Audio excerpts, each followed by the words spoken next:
የኢትዮጵያና የኤርትራ ጉዳይ መነጋገሪያነቱ ቀጥሏል። አዳዲስ እንቅስቃሴዎች እየታዩ ነው። ኢትዮጵያ ነዳጅ ከጅቡቲ ሳይሆን ከሶማሌላንድ በርበራ ወደብ ልታስገባ የሚችልባቸው በሮች እየተከፈቱ ነው። አዳዲስ ነገሮች በአፍሪካ ቀንድ ዛሬም አሉ። በኢትዮጵያና በኤርትራ ጉዳይ ዙሪያ የኢትዮጵያ የውጭ ጉዳይ ሚኒስቴር መስሪያ ቤት ያቀረበው ሐሳብ ለየት ያለና የሚገርም ነው። ከመጋረጃው ጀርባ ገልጠን ዝርዝሩን እንመለከተዋለን። የቅዳሜ ገበያ የዩቲዩብ ቻናል ሰብስክራይብ አድርጉ። ትኩስ ትንታኔዎቻችን እንዲደርሷችሁ የደወል ምልክቱን ተጫኑ። ቅዳሜ ገበያ። ከቀናት በፊት አይኖች ሁሉ ወደ ቀይ ባህር ብለን የሰራነው አንድ ቪዲዮ ነበረ። አሜሪካ ኢትዮጵያና ኤርትራ ግጭት እንዲያቆሙ በፍጹም ወደ ጦርነት አዝማሚያ እንዳይጠጉ ማስጠንቀቂያ ሰጥታለች። የሁለቱንም ሀገራት መሪዎች አሜሪካኖቹ አነጋግረው ነበረ። ያን ተከትሎ የኢትዮጵያና የኤርትራ ጉዳይ ዳግም ወደ እርቅ ሊመለስ ነው ወይ የሚሉ አዝማሚያዎች እየታዩ ነበር። እውነታው ምንድን ነው የሚለው አሁንም አወዛጋቢ ነው። የኤርትራ መንግስት በይፋ የተናገረው ነገር የለም። የኢትዮጵያ መንግስትም ስለ እርቅ፣ ስለ ውይይት፣ ስለ ዲፕሎማሲ በግልጽ አላስቀመጠም። ግን አንድ ነገር ታይቷል። የውጭ ጉዳይ ኢንስቲትዩት የሚባለው ከውጭ ጉዳይ ሚኒስቴር መስሪያ ቤት ጋር የሚሰራው መንግስታዊ የዲፕሎማሲ የምርምር ተቋም ሁለት ጽሑፎችን በዚህ ሳምንት ብቻ አውጥቶ ነበረ። የመጀመሪያው የኤርትራን ጉዳይ የተመለከተ ነው። ሁለተኛው ጅቡቲን የተመለከተ ነው። ስለ ወደብ፣ ስለ ደህንነት፣ ስለ ኢትዮጵያ ንግድ የሚያወራ ጉዳይ ነው ማለት ነው። ይህ ጉዳይ ለምን እነዚህ ተከታታይ ሁለት ጽሑፎች ወጡ የሚሉት በቅርቡ ካየነው ከኤርትራ ጋር ያለው ሁኔታ መሻሻል አለበት፣ በወደብ ጉዳይ አዳዲስ እይታዎች ያስፈልጋሉ ከሚለው የአሜሪካ አቋም ጋር የተያያዘ ሊሆን ይችላል። የውጭ ጉዳይ ኢንስቲትዩት ሜይ 22 እና ሜይ 21 በተከታታይ ለሁለት ቀናት ያወጣቸው ጽሑፎችን በተወሰነ መልኩ እንያቸውና ለምን የሚለውን ሐሳብ እናንሳ። ኤርትራና ኢትዮጵያ ለ30 ዓመት ከኖሩበት የሰላም ሁኔታ ይልቅ ሰላም ያልሆነ የጥርጣሬ ከዛም አልፎ ደግሞ የጦርነት ሁኔታቸው የሰፋ ነው ይላል የውጭ ጉዳይ ኢንስቲትዩት የሚባለው ተቋም። እንግዲህ ኢትዮጵያና ኤርትራ ግጭት ውስጥ የገቡት ዛሬ አይደለም። ኤርትራ ወደ ኢትዮጵያ ከተቀላቀለች ጊዜ አንስቶ ከ1950ዎቹ ጀምሮ ነው የኤርትራ የነጻነት እንቅስቃሴ የጀመረው። ኢትዮጵያና ኤርትራ ውጥረት ውስጥ የገቡት በ1993 በፈረንጆቹ አቆጣጠር ደግሞ የኤርትራ ሪፈረንደም ተደርጎ ኤርትራ ነጻ ሀገር ሆነች። ኢትዮጵያ ለኤርትራ ነጻ ሀገርነት የመጀመሪያዋ እውቅና ሰጪ ብትሆንም ኢትዮጵያና ኤርትራ ግን በሰላም የቆዩት በጣም ጥቂት ዓመታት ነው። በኢህአዴግ ጊዜ ከ1983 እስከ 1989 ገደማ ለጥቂት ዓመታት፣ እንደዚሁም ደግሞ ጠቅላይ ሚኒስትር አብይ ከመጡ በኋላ በብልጽግና ዘመን ማለት ነው በጣም ለጥቂት ለ3 ለ4 የማይሆኑ ዓመታት ነው በሰላም አብረው የቆዩት። ከዛ በኋላ ዳግም ወደ ግጭት ውስጥ፣ ዳግም ወደ ጥርጣሬ ግንኙነት ውስጥ ነው ያሉት። የመንግስት አቋም የሚመስለው የውጭ ጉዳይ ኢንስቲትዩት ጽሑፍ ኢትዮጵያና ኤርትራ ሰላም እንዲሆኑ 3 ጉዳዮች አሉ ወይንም ደግሞ ችግሮች ብሎ ያስቀመጣቸው 3 ጉዳዮች አሉ። የመጀመሪያው እንግዲህ ይሄ የኢትዮጵያ መንግስት እምነት የሚመስል አቋም ነው። የመጀመሪያው የኤርትራ መንግስት ባህሪ ብሎ ያስቀመጠው ነው። የኤርትራ መንግስት ወታደራዊ ነው። ተቋም የሚባል ነገር የለም። ሻዕቢያ እስካሁን ከነፃ አውጭነት ሜንታሊቲ የወጣ አይደለም። በአንድ ፕሬዝዳንት ቁጥጥር ስር ያለና ሁሉም ነገር ወታደራዊ መሪ በሚባሉ ሰው እጅ ስር ያለ ነው። ይሄ አንዱ ችግር ነው ብሎ ያስቀምጣል። ሁለተኛው ደግሞ የኤርትራ ስጋት የሚባለው ሐሳብ በሙሉ ከኢትዮጵያ የሚመነጭ ነው የሚለውን ያስቀምጣል። የኤርትራ መንግስት ዋነኛ ስጋታችን እንደ ሀገር እንድንቆም የማትፈልገው ኢትዮጵያ ናት፣ ኢትዮጵያ ዳግም እናንተን ልጠቅልል የሚል ሐሳብ አላት በሚል ደጋግሞ የሚያስቀምጠው ጉዳይ ነው የኤርትራ መንግስት። ይሄ ጉዳይ የኤርትራ መንግስት ወይንም ደግሞ ሻዕቢያንና ፕሬዝዳንት ኢሳያስን ብቻ ሳይሆን የፕሬዝዳንት ኢሳያስ ተቃዋሚ የሆኑትንና ኤርትራ አሁን ያለችበት ቁመና ትክክል አይደለም ብለው የሚያምኑ ተቃዋሚዎች እና ገለልተኛ ኤርትራውያን ሳይቀሩ የሚስማሙበት ነው። ሁነኛ ጠላታችን ወይም ደግሞ ለኛ ክፋት የምትመኝልን ኢትዮጵያ ናት ብሎ ማሰብ። በሶስተኛ ደረጃ የሚቀመጠው የኤርትራ የነጻነት መንገድ ነው። ይሄ ደግሞ በኢትዮጵያ በኩል ጥርጣሬዎች ያሉበት ነው። አብዛኛው ኢትዮጵያውያን የኤርትራ ሪፈረንደም በትክክል የተደረገ አይደለም ብለው ያምናሉ። እንደዚሁም ደግሞ ኢትዮጵያ ወደብ ልታጣ አይገባትም ኤርትራ ነጻ ሀገር ስትሆንና ሙሉ ወደቦቿን ያጣችበት መንገድ ተገቢ አይደለም ብለው ያምናሉ ኢትዮጵያውያን። ስለዚህ እነዚህ 3 የግጭትና የጥርጣሬ ምንጮች መፈታት አለባቸው በሚል የውጭ ጉዳይ ኢንስቲትዩት ክርክሩን ያስቀምጣል።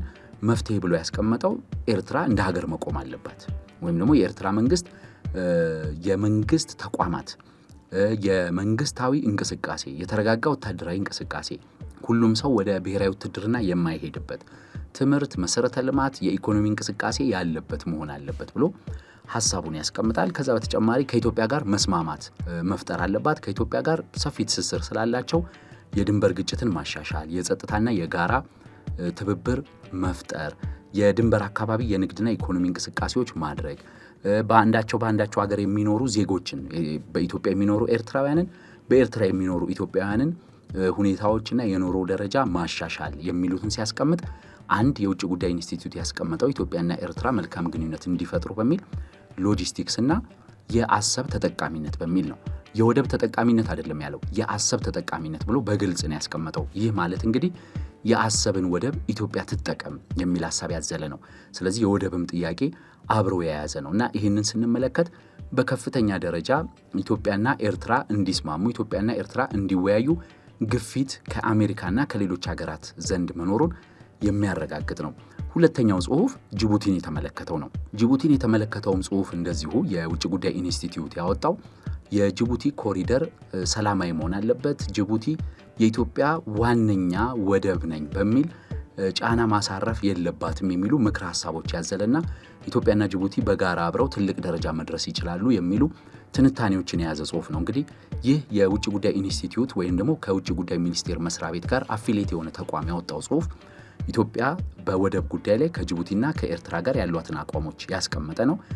ኤርትራና ኢትዮጵያ ሊቀራርቡ የሚችሉበት እድል አለ የሚል ነው። ስለ ኤርትራ ተንኳሽነት ምናልባት ከቲፒኤልኤፍ ጋር አብረው ስለመስራታቸው ያነሳል እንጂ ስለ ኤርትራ ተንኳሽነት ወይም ደግሞ ስለ ኤርትራ መጥፎነት በስፋት የተተነተነ ሳይሆን ምን መደረግ አለበት የሚለውን ያስቀመጠ ነውና የኤርትራና የኢትዮጵያ ውይይት ስምምነት ወይ ደግሞ ወደ ጦርነት እንዳይገቡ ግፊት እየተደረገ መሆኑን የሚያመላክት መሆኑ ሊታመንበት የሚችል ነው። ከዛ ባለፈ ግን የበርበራ ጉዳይ ዋነኛው ልንመለከተው የሚገባ ጉዳይ ነው።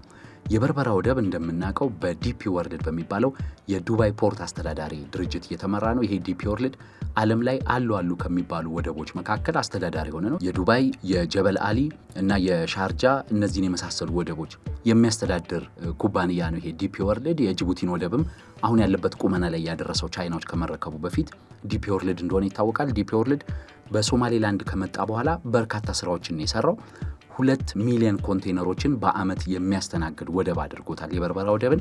አሁንም ኢንቨስትመንቱ ቀጥሏል። ለምሳሌ በቅርቡ በጣም ትልቅ የሚባለው ኢንቨስትመንት አልጎሬር የሚባል ኩባንያ በበርበራ ወደብ ላይ በስፋት እየሰራ ያለው የፈሳሽ አገልግሎት ወደብ የሚባለው በጣም ትልቁ ነው። ይህ የወደብ አገልግሎት አብረው ፋብሪካዎችንም ያካተተ ነው። ይህ ወደብ አገልግሎት አልጎሬር እየገነባው የሚገኘው ዘይትና ነዳጅ የሚያመጣ ነው። ኢትዮጵያ የነዳጅ ፍላጎቷን በጅቡቲ በኩል ነው የምታስገባው። ጅቡቲ የሚገኘው ሆራይዘን ወደብ በርካታ ነዳጅ የሚያከማችና በርካታ ነዳጅ የሚያስተላልፍበት ቁመና ላይ አይደለም ያለው፣ ገና መገንባት ያለበት ነው። ኢትዮጵያም እዛ ትልልቅ ዴፖዎች የመገንባት ፍላጎት አሳይታ እንደነበር ይታወቃል። አሁን ያንን ጉዳይ በመመልከት የበርበራ ወደብ ለኢትዮጵያ የሚሆን በጣም ግዙፍ የነዳጅ ተርሚናሎችን የመገንባት ሐሳብ አለው። በነገራችን ላይ ኢትዮጵያ የመጠባበቂያ የነዳጅ ክምችት በሀገር ውስጥ እንደነ አዋሽ በሚባሉ አካባቢዎች እንዳሏት ይታወቃል። ይህ የመጠባበቂያ ነዳጅ ማከማቻ ቦታ ግን ቤንዚንና ናፍጣ ነዳጆችን የሚያስቀምጥ እንጂ የአውሮፕላን ነዳጅ መጠባበቂያ የላትም ኢትዮጵያ። ስለዚህ ትልቅ የአቪዬሽን ዘርፍ የምታስተዳድር ሀገር የአቪዬሽን ፊውል መጠባበቂያ ያስፈልጋታል። ይህንን ለማቅረብ በርበራ እየሰራች መሆኑ እየተነገረ ነው። እናም ከዚህ ጋር ስንመለከተው የበርበራ ወደብ የጅቡቲ ተፎካካሪ ሆኖ ብቅ ብሏል። ለኢትዮጵያም ደግሞ አዳዲስ አማራጮችን ይዞ መጥቷል። አሁንም ቢሆን በነገራችን ላይ በአዲስ አበባና በሌሎች ከተሞች የሚሸጡ አብዛኛዎቹ የተፈጥሮ ጋዝ ወይንም ደግሞ የሲሊንደር ምርቶች የሚመጡት በሶማሌላንድ በኩል እንደሆነ ይታወቃል፣ በበርበራ። ስለዚህ የበርበራ ወደብ እስካሁን የሚታወቅበት የጋዝ ንግዱን በከፍተኛ ደረጃ ደግሞ ስመጥር የሆነበትን የቁም እንስሳት ንግድ ማዕከልነቱን በመጠቀም ለኢትዮጵያ አማራጭ ወደብ ለመሆን እየመጣ ነው።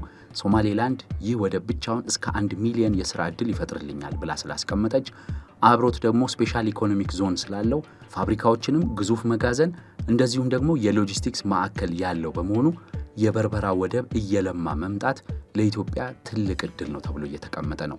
ኢትዮጵያ አሁን ነዳጅ እያፈላለገች ነው እየገዛች ያለችው፣ ከአትራፊዎች ነው እየገዛች ያለችው። የፈለገችውን ያህል ነዳጅ ብትገዛም ግን ለማከማቸት ደግሞ ከፍተኛ ችግር ያለባትና የነዳጅ ወደብ እጥረትም ያለባት ናት። ስለዚህ የሶማሌላንዷ በርበራ ወደብ በጣም ተመራጭ ወደብ ያደርጋታል። በነገራችን ላይ በርበራ ወደብ በ1968 በሩሲያ የተገነባች ሲሆን በ1985 ደግሞ የበርበራ ወደብ በአሜሪካኖቹ ማስፋፊያ ተደርጎለታል።